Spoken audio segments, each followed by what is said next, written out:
Graça e paz, glória a Deus. Vamos estar agora estudando o Evangelho de Lucas, no capítulo 10, a partir do versículo de número 25. E eis que se levantou um certo doutor da lei, tentando-o, e dizendo: Mestre, que farei para herdar a vida eterna? É até um termo utilizado no Apocalipse: quem vencer herdará todas as coisas.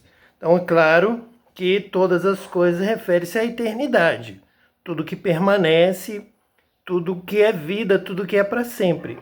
Então, já esse doutor da lei já tinha essa noção, claro, conhecendo toda a palavra de Deus no Antigo Testamento, especialmente a Torá, a lei de Deus, ele também tinha essa expectativa de herdar a vida eterna. Ele então queria saber o que ele tinha que fazer. É claro que ele tinha uma postura daquele que tem a lei, tem a obrigação, tem que andar na luz, tem que guardar o mandamento, tem que obedecer a Deus, e assim ele sabe que precisa fazer alguma coisa, tem que viver uma vida que agrada a Deus. Por isso ele pergunta nesse sentido: que farei para herdar a vida eterna? E ele, então, Jesus lhe disse: que está escrito na lei? Como lês? Exatamente, já trabalhando com o nível do conhecimento desse doutor da lei.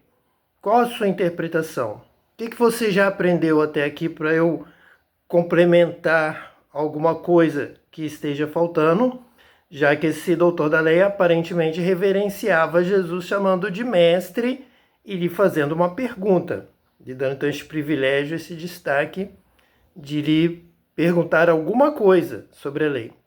Então o versículo 27 diz assim: e respondendo ele, disse: amarás ao Senhor teu Deus de todo o teu coração e de toda a tua alma, e de todas as tuas forças e de todo o teu entendimento, e ao teu próximo como a ti mesmo. Respondeu então o doutor da lei, dizendo que esses são os mandamentos reais, os que estão no topo dos demais. Cumprindo esses dois, nós acabamos cumprindo todos os outros mandamentos. E nós hoje já sabemos que nós temos que cumprir os mandamentos. E onde falhar, onde faltar, nós temos a graça que cobre o mandamento.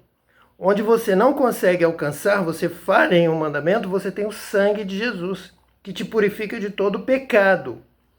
Então, o pecado é quando você deixa de andar na luz, deixa de obedecer à palavra de Deus, deixa de agradar a Deus para agradar ou a si mesmo, o seu próprio ventre, a concupiscência dos olhos, da carne, a soberba da vida, ou algum ato de idolatria, ou amar ao mundo mais do que a Deus. Então, todo tipo de desobediência ao mandamento, você então carece da graça de Deus. Sempre. No início você careceu completamente da graça, mas agora você vai andando na luz, vai conhecendo a Deus, vai tendo um nível de conhecimento, e você passa a ser cobrado pelo nível do conhecimento. Que nós guardamos os mandamentos, é claro, é óbvio. Ninguém está hoje aí na graça de tal forma que pode matar, já que o mandamento diz: não matarás. Você já conhece o mandamento. À medida que você vai conhecendo, é exatamente isso que Jesus está aqui interpelando ao doutor da lei, é esse nível. Você rouba, você roubava antes, você agora continua roubando porque você está na graça. Então posso pecar à vontade, posso desobedecer todos os mandamentos, porque a graça cobre este pecado voluntário. Não, isso é um engano. Não se engane, não deixe que você mesmo se engane ou que ninguém te engane. Você tem que ir conhecendo a Deus, conhecendo a verdade, conhecendo a luz e obedecendo. Bem-aventurado aquele que ouve a minha palavra e a pratica. Então, quem roubava, não rouba mais. Alguém que anda na graça: eu sirvo a Jesus e hoje à noite vou praticar um furto na casa do meu vizinho, eu vou roubar alguma coisa no supermercado, é a hora que ninguém estiver vendo, lá no interior ou lá num lugar pobre, eu vou roubar o pobre porque ele não tem câmeras de vigilância. Não, você não vai fazer isso porque você já tem um nível de conhecimento. Você vai guardar o sábado? Claro que sim, óbvio que sim. Nós guardamos o descanso, o dia do descanso. Você trabalha 6 dias e determina que o 7º dia é o sábado do Senhor. Muitos vão aos domingos pela manhã, vão ao domingo à noite no culto, vão pela manhã na escola dominical e não saem para fazer compras, não saem às vezes para se divertir, saem para um passeio que servir de descanso, mas não saem para comprar, para negociar, para vender, para fazer negócios, para vender o carro, para negociar, para estar lá tratando seus assuntos econômicos, financeiros, que tanta palavra de Deus condenava os que vinham no sábado na porta da cidade, lá em Jerusalém, para vender. Então, o sacerdote, o levita, mandava que eles aguardassem assentados no portão da cidade até que chegasse o dia seguinte, até que passasse o sábado, e aí sim eles entrariam com as mercadorias. E nós também temos o nosso dia do descanso. Claro que temos. E todos os demais mandamentos. Não cobiçar a mulher do próximo, não cobiçar os bens do próximo, não tomar o nome de Deus em vão, ou não levantar um falso testemunho contra ninguém. Nós temos o maior cuidado com esses que falam sem saber e difamam e fofocam, inventam e tentam destruir a reputação de um homem, de uma mulher, falando coisas que não sabem, para depois de já terem falado para todos os que ele conhece, ele ficar sabendo que aquilo era uma mentira, era uma fofoca, que alguém estava tentando destruir aquela vida. E ela vai dizer, desculpa, eu não sabia, já tendo infringido a lei, o mandamento. Então não pode. Por isso é que Jesus não foge dessa conversa. Jesus não disse, eu vim trazer a graça, agora será pela fé. Não, Jesus continuou dentro do tema. Sim, você conhece os mandamentos? O que está escrito na lei? E o que Jesus respondeu então no versículo 28? E disse-lhe, respondeste bem, faze isso e viverás. É claro, porque a graça, ela vai estar cobrindo pecados, cobrindo a brecha. Onde você errou certamente involuntariamente. Antes de conhecer Jesus, você pecava, vivia no mal, nas trevas. Mas agora você conhece Jesus. Você vai andar nos seus mandamentos. Aquele que tem os meus mandamentos e os guarda, disse Jesus, este é o que me ama. E aquele que me ama será amado por meu Pai, e eu também o amarei e me manifestarei a ele. Então, o que tem os meus mandamentos. Então, agora você vai conhecer os mandamentos. Então, faze isso e viverás. E vai fazendo. E se pecarmos, temos um advogado. E se pecarmos no mandamento? E se deixarmos de andar na luz? Nós temos o sangue de Jesus, que nos purifica de todo pecado, que nos reanima, que nos coloca de pé, que nos restaura, para andarmos de novo na presença de Deus, na luz, fazendo isso e vivendo na presença de Deus. Fazendo bem, amando o próximo, amando a Deus, não roubando, não matando, adorando a Deus. Somente a Ele servirás, prestará culto, que é o primeiro mandamento. Honra teu pai e tua mãe, que é a própria palavra de Deus. Paulo vai dizer, faça isso que é o primeiro mandamento com promessa. Quem disse isso? Foi Moisés? Foi Isaac? Foi Davi? Foi Salomão? Não, foi Paulo. O primeiro mandamento com promessa. Então temos que guardar todos os mandamentos, sempre. O mais próximo que pudermos. E o Espírito Santo nos dá poder para ouvir a palavra e guardar e praticar. Viver de acordo com os mandamentos de Jesus, com o novo mandamento. Amarás ao próximo como eu vos amei. Ele acrescenta, ele não retira do mandamento. Ele reforça, fortalece e ainda nos pede mais, porque agora com o poder do Espírito Santo nós podemos mais. Ele, porém, versículo 29, querendo justificar-se a si mesmo, disse a Jesus, e quem é o meu próximo? Exatamente, nós temos que conhecer a palavra de Deus. Ouvimos a palavra de Deus, mas será que realmente estamos entendendo exatamente isso que Deus quer? Essa é a verdadeira revelação de Deus. Temos que saber. temos que conhecer. Por isso a necessidade de um novo coração para entender, um novo coração para reter e o Espírito Santo para nos ensinar todas as coisas. Sermos então batizados com o Espírito Santo para realmente sabermos quem é Deus, o que é a luz, quem é o próximo, amar ao próximo. Eu sei quem é o próximo porque o Espírito Santo me revela. Eu tenho o dom do Espírito Santo, dom de sabedoria, dom de discernimento de espíritos, dom da ciência, os dons em geral ligados à sabedoria, ao entendimento, ao conhecimento e à palavra.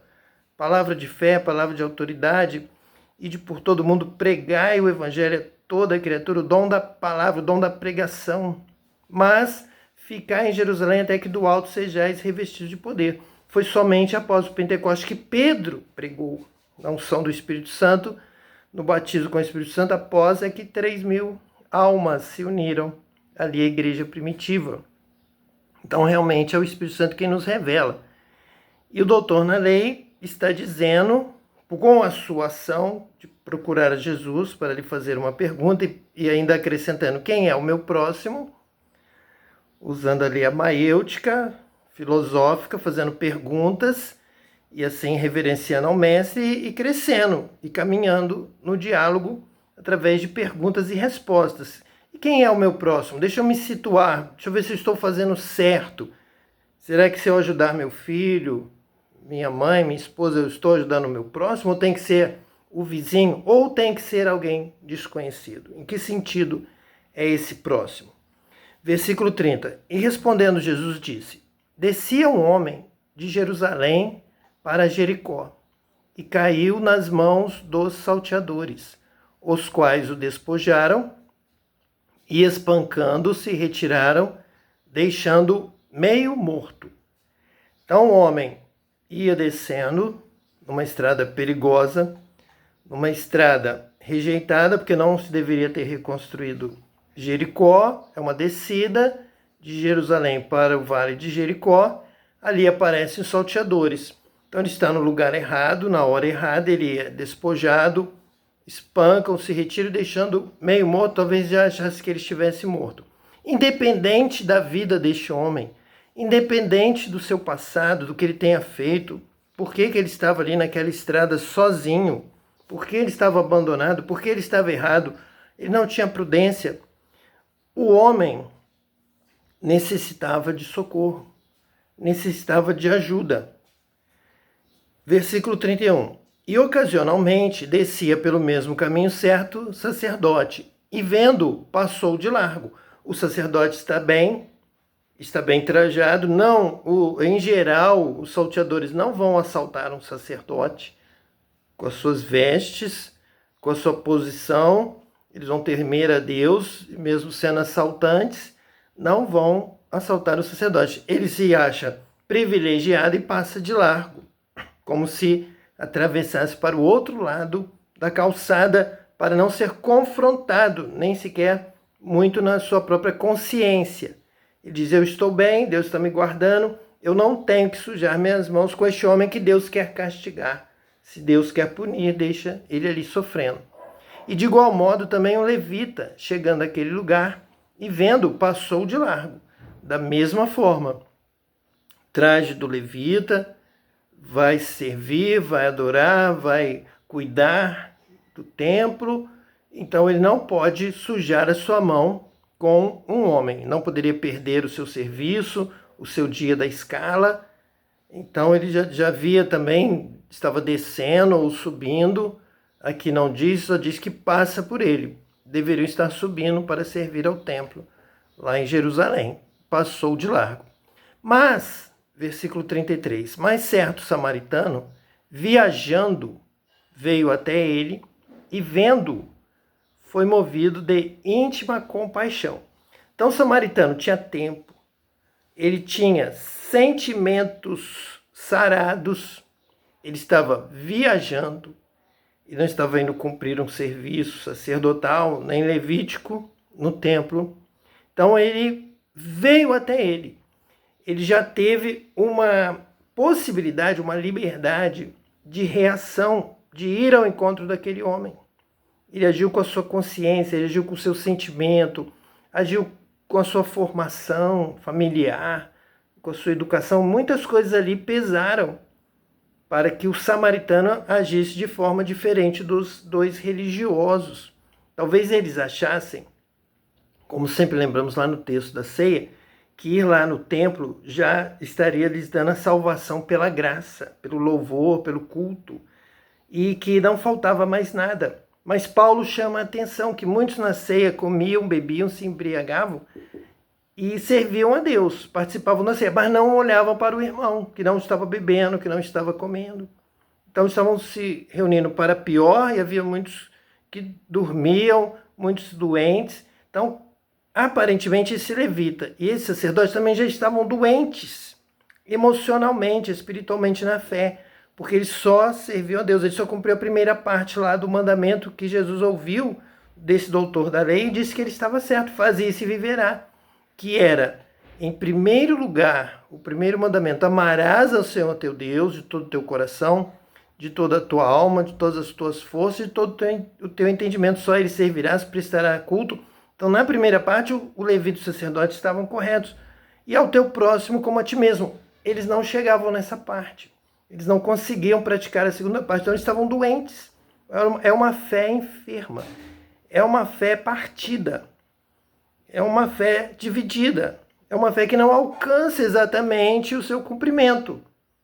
Você se engana. Você acha que está cumprindo o mandamento, amando a Deus. Mas você não consegue ler até o final e praticar. Você não tem unção, você não tem poder de Deus para amar o seu próximo como a ti mesmo. Muito menos como Jesus deu o mandamento, amar como ele amou, deu a sua vida por nós. Mas o samaritano, ele está feliz, satisfeito, e ele está curado. Ele está na plenitude do seu entendimento, da sua possibilidade, tanto amar a Deus quanto amar ao próximo. Então veio até ele e vendo-o, foi movido de íntima compaixão. Nós temos aqui lembrado, destacado lá de Gênesis, quando diz que Deus disse: haja luz, e houve luz, e viu Deus que a luz era boa. Então este viu é o conhecimento, viu Deus, tudo, imediatamente. O que é a luz, o que está na luz, o que significa a luz. E nós precisamos aprender, conhecer de Deus, o que é andar na luz, o que é a luz. Aqui o samaritano, ele tem essa expressão dada por Jesus. Ele não só veio até ele viu, ele olhou e entendeu: este homem precisa de socorro, esse homem está quase morrendo, eu preciso ser alguém importante para ele, eu preciso amá-lo, eu preciso socorrê-lo, eu preciso ajudá-lo. Então este ver de Deus, esse ver do Filho de Deus, esse conhecimento da verdade, da justiça, do amor, da prática, essa fé que opera, uma fé operante em boas obras, a fé de Abraão. Abraão creu e deixou a sua casa, a sua parentela, e foi, obedeceu, praticou. Deus disse para ele: me ofereça o seu filho. Foi Abraão subir ao monte, preparou tudo para oferecer realmente, embora cresça que Deus pudesse ressuscitar. Então essa fé que vem desse conhecimento, desse entendimento e dessa prática. E vendo, compreendendo corretamente a situação, ele se colocou na brecha. Ele vai amar, ele vai ajudar, ele vai socorrer. Foi movido de íntima compaixão. Veja esse movimento, essa obra, essa prática, alguma coisa vai acontecer. Se você ama, se você crê na palavra de Deus, se você vê, se você tem um conhecimento de Deus e percebe a situação, você será movido. Algo vai acontecer. E quanto mais se você for batizado com o Espírito Santo vai se mover em você e vai mover você para a obra, para o socorro, para a evangelização, para fazer alguma coisa. Você está aqui na terra, tem o seu corpo para agir aqui na terra, para realizar a obra de Deus. O Espírito se move em você para que você possa fazer com sua mão, com seus pés, com seus olhos, ver, compreender, entender com a sua boca, falar, pregar, glorificar a Deus, adorar a Deus com seus ouvidos, ouvir, então, a palavra de Deus. A fé vem pelo ouvir a palavra de Deus. Então ele foi movido de íntima compaixão. E aproximando-se, atou-lhe as feridas, deitando-lhes azeite e vinho, e, pondo sobre o seu animal, levou-o para uma estalagem e cuidou dele. E partindo no outro dia, tirou 2 dinheiros e deu-os ao hospedeiro, e disse-lhe: cuida dele, e tudo que demais gastares, eu te pagarei quando voltar. Qual, pois, destes 3 te parece que foi o próximo daquele que caiu nas mãos dos salteadores? Ele disse: o que usou de misericórdia para com ele. Disse, pois, Jesus: vai e faze da mesma maneira. Jesus está dizendo na palavra, está dizendo para nós: vamos fazer da mesma maneira, vocês vão fazer da mesma maneira. Então nós temos proposto aqui uma nova reforma protestante, evangélica, e nós temos que, então, agora, neste momento, colocar aqui dentro desta palavra esta questão da nova reforma, este ponto, que nós agora precisamos e temos um espaço para trabalhar essa nova reforma que o Espírito de Deus está nos movendo a fazer, de pegarmos todos os textos da palavra de Deus que vão nos falar sobre atender o necessitado, o pobre, o órfão. Podemos já começar aqui um projeto que Deus tem colocado em nosso coração, o projeto do samaritano, do novo reformado. Este certo samaritano é o da nova reforma. Não é um novo evangelho, é uma nova reforma, reconhecendo que a reforma foi até um ponto, mas ainda falta, como se faltasse metade ainda do serviço. Nós já amamos a Deus, temos o culto, temos o louvor, temos bênçãos, mas ainda falta a última parte, amar o próximo. Então a segunda parte é a nova reforma deste samaritano, esse certo samaritano que Jesus cita, que diz que ele é o próximo. Ele entende o que é o próximo, nós precisamos agora entender quem é o próximo. Então, o samaritano viajava com vinho, com azeite, e no versículo 35 diz assim: e partindo no outro dia, tirou 2 dinheiros e deu-os ao hospedeiro. Então, esse seria um projeto para darmos início a uma nova reforma. Nós vamos falar de uma ação e de hinos, de cânticos para a nova reforma. A primeira: todo pastor convocar todos os membros de todas as igrejas evangélicas do Brasil, vamos fixar aqui nosso perímetro de ação, todo o Brasil, Batista da Lagoinha, Assembleias de Deus, Presbiteriana, todas as denominações evangélicas, para que a partir de hoje, a partir deste domingo, todos vão comparecer ao culto. Todos que saírem de casa, indo para o culto na igreja, irão levar uma nota, uma cédula de R$2. Vamos colocar uma coisa bem objetiva, bem clara, bem diretiva.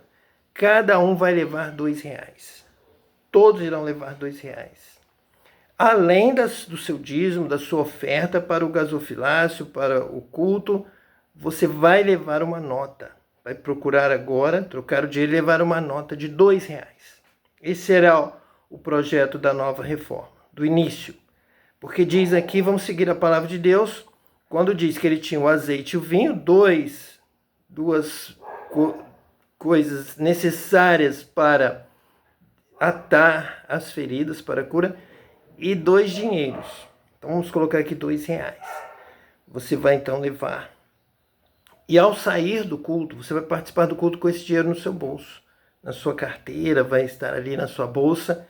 Durante todo o culto você vai estar orando, vai estar glorificando a Deus, vai estar orando também por essa obra, por essa nova reforma da igreja evangélica no Brasil. Ao sair dali, você vai ter uma missão de procurar achar alguém que esteja necessitando do pão, da comida, e você vai entregar esses R$2 para alguém na rua. Alguém que esteja num canto, debaixo de uma marquise, ou uma casinha humilde no caminho. Você vai ver naquele dia e no dia seguinte, porque aqui também diz que partindo no outro dia. Então você vai levar ao culto e poderá já ofertar para o pobre na saída do culto ou no outro dia.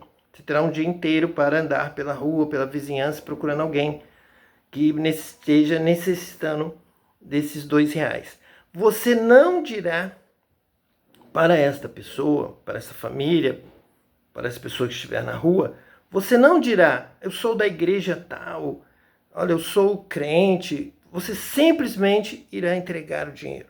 Você vai andar na palavra. Você vai vigiar e orar, vai ter cuidado. Por quê? A sua mão esquerda não vai ficar sabendo do que a sua mão direita está fazendo. Se você der com a mão esquerda, a sua mão direita não vai ficar sabendo.